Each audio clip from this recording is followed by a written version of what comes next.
We have two of the most veteran and introspective players in the Clash Royale scene. Nemsensei was one of the original pros in the game. I believe one of the first players ever signed to an esports contract for Clash Royale. And Orange Juice is the original strategy YouTuber. I remember the game team of Clash Royale said when they first saw Orange Juice's video on skeletons, they went, whoa! Even they weren't aware of all the cool stuff you could do within their game. So he is someone who knows this game as intricately as anyone. A little bit of a limp Mega Minion fails to stab down the Goblin at the left side. Orange Juice gets a little bit of a hit in there, but he goes in even harder over on the right with a Graveyard Spell. Baby Dragon, excellent defense. Nemsensei from Team Vitality up against Tribe Gaming's Orange Juice now. We're going to see which of these strategy masters is going to get the win. And this is a great setup for a Graveyard. You've got the tanky Baby Dragon, the shocking Electro Wizard, and of course the skeletons in front of it. That is a very complex push to try to defend, but Orange Juice, heads up play, manages to keep his tower pretty healthy. Ice Golem once again going on a little walk by the river, takes those goblins and the Baby Dragon out, and it's a relative draw. Nemsensei with a little bit more elixir, though, will go for the next push. He's dealt quite a bit of damage to right side tower for Orange Juice. OJ could pretty conceivably go either left or right, but Nemsensei is controlling the flow of battle right now. He's just waiting patiently to see what OJ is going to throw at him. Poison for poison trade keeps Nem ahead. He's a super aggressive player, love tanks of all varieties.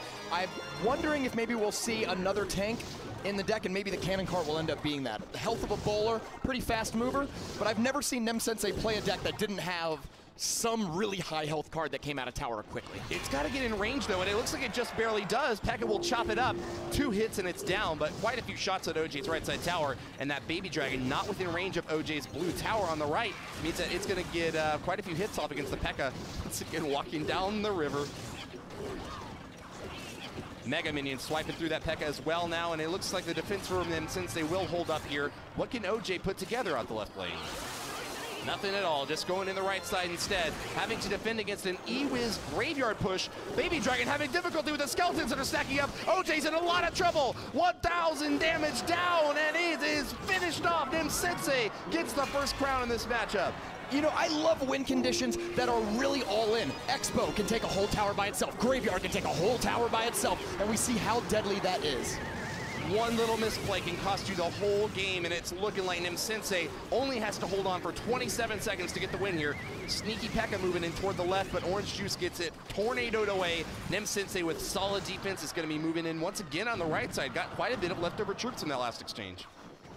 And the tower, 13-17 though, only 12 seconds left. I don't think there's anything in the game that can do that much damage that quickly, even if he had a great push of forming right now. So Nemsensei is going to take game 1 over OJ. Although this great, oh man, he's going to rub it in there. Yeah, it almost looked like Nemsensei was going to drop his left side tower just to get a second one from OJ. See Nem's other decks, because I agree with you, he does normally play tank decks. He actually played Sparky and won with it before the buff, because that's definitely a feather in his cap. It wouldn't surprise me to see Nemsensei playing Golem, Mega Knight, Sparky, something like that. We're going to stay frosty with the first couple of cards here. Ice Wizard from Nemsensei and Ice Spirit from Orange Juice. Wizard moving in on the left, but will be stopped short by the... No, not stopped by the Knight, in fact. OJ misses the block there, but it looks like he'll have a little more help on that Knight for the counterattack now. Knight dueling in the center here, but it looks like the Poison will be able to take out the Dark Goblin. Not a whole lot of damage on this E-Wiz yet, and he could actually conceivably get quite a bit. Nemsensei forced to block with that Ice Wizard Princess combo, and the legendary duo finishes off that push.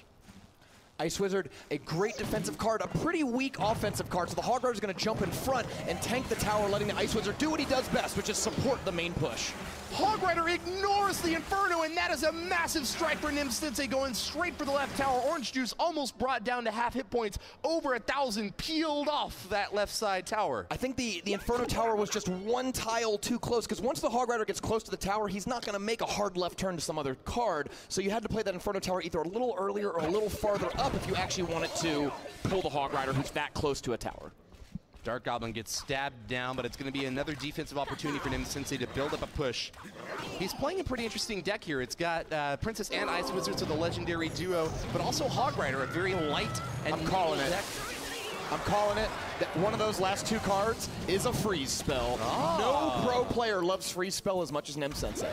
And it's, I think, kind of undervalued. Not a whole lot of people have been playing it, but for the surprise factor alone, it can get you an entire tower if your opponent doesn't expect it, especially with something like Hog Rider or Balloon directly on top of the tower. If you freeze the troops and the tower itself, That's a lot of damage. I love that Dark Goblin play. Dark Goblin outranges every single defensive tower in the game and was able to force goblins out of Orange Juice. Those goblins were really ineffective as they ran for the Ice Wizard already on the board. Flawless timing there from Nemsensei. Got a shot from that Princess onto the tower, and the Ice Spirit and Electro Wizard combo from Orange Juice was just a little expensive. Extra support troop moving it over on the left side. The Knight is going to get caught by Orange Juice's Knight, but that gives him the opportunity to fireball, striking the tower and bringing it within triple digits. The Ice Wizard playing defense there, trying to hold off all the stuff coming down this left side. At this point, you can kind of tell that OJ is going to be pushing on the left side because the damage is already there. You don't really want to split your damage up with a minor deck. So Nemsensei can preemptively play defensive cards to hold off any future pushes and just fireball cycle his way to victory. Nemsensei just has so many long-range cards in his deck, running both the Princess and the Dark Goblin. Orange Juice hasn't even shown us a log yet, and it's been very difficult for him to deal with both the left and the right side attacks. Minor connects on Nim's tower, but 388 hit points left on Orange Juice's.